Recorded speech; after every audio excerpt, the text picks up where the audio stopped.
दोस्तों मुझे नहीं पता मैं ये कहाँ आके फंस चुका हूँ। मुझे तो ये भी नहीं लगता कि मैं यहाँ से जिंदा वापस जा पाऊंगा। या तो अपना मुंह भी चैन से नहीं पीने देते लोग, वो भी आकर छीन लेते हैं। मेरे गांव में हर जगह बेटी पढ़ाओ बेटी बचाओ लिखा है, जो कि बेटियों से लिखवाया है उनके स्कूल छुड़वा के। इतने अंगूठे छाप लोग पढ़ लिखने के बाद भी पेन से अंगूठा बनाते हैं। हाँ, पेन से फिंगरप्रिंट बनाने की कोशिश करते हैं। इनके सामने लड़की भी घोड़ी बनेगी तो उसे भी चराने ले जाएंगे। इतने गवार मेट्रो की पटरी पे हक देते हैं। भाई मेरे गाँव में जब अंग्रेज थे तब गुलामी भी वही करते थे, क्योंकि तुम ये गाँव वालों से कुछ नहीं करवा सकते। यहाँ 3-3 दिन तक बिजली नहीं आती है, लेकिन फिर भी कोई खंबे से चिपक के मर जाता है। यहाँ पे एक 10th क्लास की कोचिंग थी, और भाई ये कोचिंग पूरी प्रॉपर थी। वो तुम्हारे मोहल्ले की ट्यूशन जैसी नहीं, जहाँ वो बालों में टॉवेल बांधकर निक्कर स्लीपर में एक दीदी तुम्हें पढ़ाती थी। वो दीदी के घर पे इतने सारे बच्चे आते थे पढ़ने, दीदी को पता ही नहीं कौन क्या है। दीदी छोड़ो, बच्चों को नहीं पता टीचर कौन है। एक बच्चा पढ़ाई में अच्छा है, सब लोग उसको ही टीचर समझ रहे हैं। वो बच्चे ने अपनी अलग कोचिंग खोल रखी है बीच में, वो नए नए टीचर्स लेके आ रहा है। स्टूडेंट्स, ये है मिस्टर अब्राहम जी, अब से आपको केमिस्ट्री यही पढ़ाएंगे। वो दीदी के घर में दीदी से ज्यादा सक्सेसफुल हो गया है। दीदी अभी भी एक कमरे में है, उसने दूसरे कमरे में बिल्डिंग बना दी है। इतने छोटे छोटे बच्चे कोचिंग जाते हैं आजकल, और वो बेचारे आज और कल ही जा पाते हैं, क्योंकि परसों तो उन्हें कोई ओमनी वैन में पकड़ के ले जाता है। इतना कंपटीशन आ गया है, बच्चे 6वीं 7वीं छोड़ के यूपीएससी प्रिपरेशन कर रहे हैं, और वो फिर भी फेल हो जा रहे हैं। हाँ, क्योंकि यूपीएससी वाले उधर 6वीं 7वीं के क्वेश्चन पूछ रहे हैं। एक क्वेश्चन था यूपीएससी का कि तुम कितनी बार 100 में से 10 माइनस कर सकते हो, और आंसर है एक बार, क्योंकि फिर तुम 90 में से 10 माइनस कर रहे हो। ये एग्जाम से आईपीएस पुलिस ऑफिसर बनते हैं। अब समझ में आ रहा है देश में इतना क्राइम क्यों है। आधा क्राइम तो आईपीएस वाले ही कर रहे हैं एग्जाम वालों को मार के, कि सालों 17-17 घंटे पढ़ा के ये पूछ रहे हो। तो मेरे गाँव में जो कोचिंग थी भाई, उसका सर 10th पढ़ा के सन की हो गया था, क्योंकि भाई उसकी जिंदगी 10th की लूप में फंसी हुई है। उसकी 10th खत्म होते ही फिर चालू हो जाती है। बच्चों के मम्मी पापा उन्हें 10th के बाद कंप्यूटर गिफ्ट करते हैं। सर के पास 70 कंप्यूटर हो गए हैं। हाँ, उनके मम्मी पापा आज तक गिफ्ट कर रहे हैं, और वो भी उस जमाने का विंडोज एक्सपी। सर बेचारा सारे कंप्यूटर जोड़ के GTA 5 खेलता है।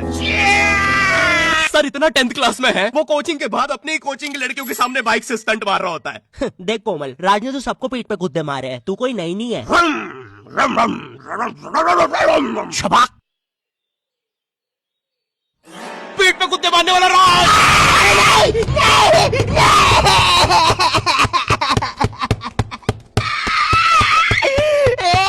मेरी कोचिंग के बाहर हर साल एक बड़ा सा बैनर लगता था, उस पे जिस बच्चे के 90% बनते हैं उसकी बड़ी सी फोटो लगती है, और जिसके 60% बने हैं वो बड़ी सी फोटो लगा रहा होता था। वो 60% वाले बच्चे की इतनी सी फोटो आती है कोने में, वो भी खिल्ली से कूटी हुई। हाँ, बैनर के बाकी कोनों को ग्लू से चिपकाया है, बस इसकी फोटो पे खूंटा ठोक रखा है। और हर कोचिंग में ना एक पैटर्न जरूर होता है कि आगे वाले बच्चे का तो कंफर्म है, वो तो टॉप करेगा ही करेगा। उसकी तो हाथों की रकीलों तक में 96% बना है। मुझे दिखाया उसने, मैं डर गया, बाद में ट्यूमर निकला वो। भाई तू इलाज करवा ले यार अपना। चलता है तू मुझसे। कोचिंग में पीछे एक बच्चा पिट रहा है, उसकी किताब में सर ने ड्राइंग्स देख लिया। वो ड्राइंग्स उसकी थी भी नहीं, वो जिस सीनियर की बुक थी उसने बना रखी थी। ये इसलिए पिट रहा है क्योंकि इसको आज तक लगता था कि गांधी जी घूंघट में हंसती एक औरत है, और नेहरू जी ये है नेहरू जी। इस बच्चे के हिसाब से